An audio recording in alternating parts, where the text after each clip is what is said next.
So, my name is Micheal, and I'm from South Africa. I've been here for 4 years this month. In Green Island at first, stayed with one of my dad's old mates. We stayed there for 3 months and we got this house from the council, so we moved in ASAP. At first it was weird,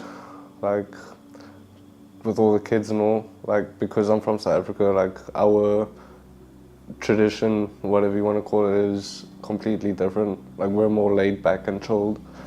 Got here and everyone was just all over the place. So it was quite shocking, it took a while to get used to. I knew it was a youth center because my grandparents are from England, so they told me all about the youth clubs and everything. But back in South Africa, youth clubs are like a church. For Fridays, they preach about God and everything. So I was first wary about the youth clubs here, and I came the first night when we recently moved in, and it just wasn't my thing at all, because first of all, I didn't know nobody and couldn't understand anyone. But yeah, when I walked in here, I was like, this is actually class. Never had this in South Africa. This is such a privilege, I'm not gonna lie. Yeah. For the first year, I was just sitting in the house basically, because I was antisocial and depressed and everything. I didn't want to go out and meet new people because I was afraid they wouldn't like me because I'm from South Africa. So then my brother and sister was coming along every week, but I would just sit in the house. And one day, Bean came and just knocked on my door, and he introduced himself to me. And he asked if I wanted to go out for a drive and everything, so I was like, yeah, might as well. And I just got more involved with him, which made me more involved with BlueHouses. And ever since then, I started coming more regularly. On the inside, everyone was more chilled and laid back and everything. But on the outside of the building, everyone's everywhere. So I just preferred to keep to myself at the end of the day. This became my second home, basically. I was always here, especially with Bean, because he was my mentor. So if I was just bored in the house or something, I'd always just walk on in. They trusted me so. I would just walk on in and just be what the crack was, just sit with everyone, sit with them during their team meetings and all, because, I was I felt a part of the family. Yeah, definitely. And I would just come in and help clean the building by myself while everyone's doing their computer work and all. I would just be in here cleaning or in the gym or whatever. But I would just try and do my part because BlueHouses has helped me a lot.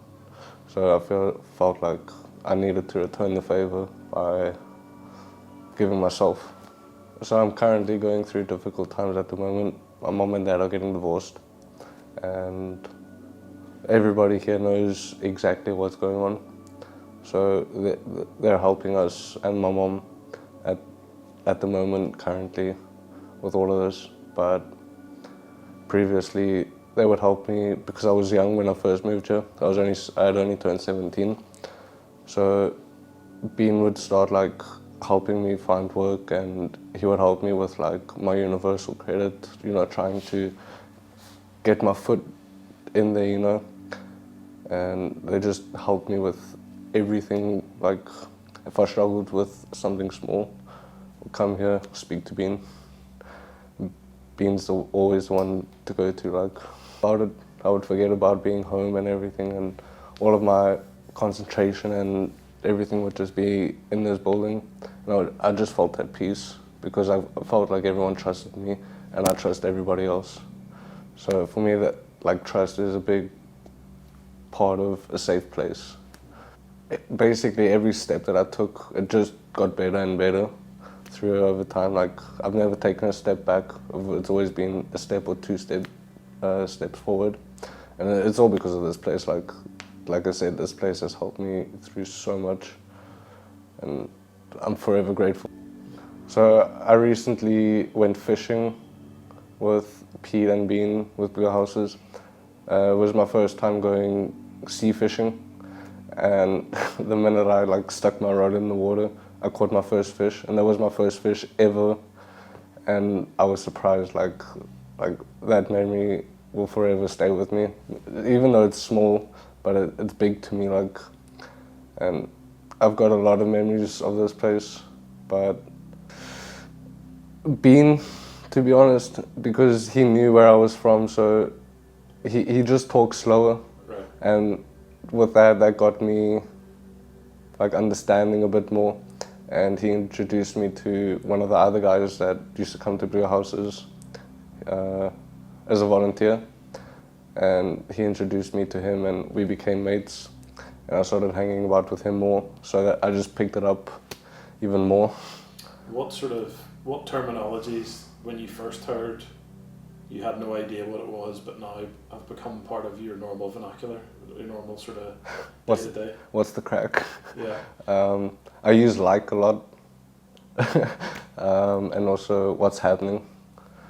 That's basically like the main three that I use all the time now, and it just sticks. Like, can't even think of the words, to be honest, because I don't think there is any words to describe this place. It's just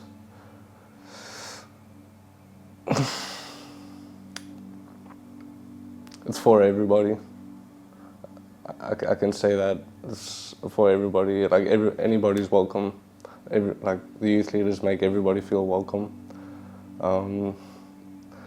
The three words: caring, not judgmental, and helpful.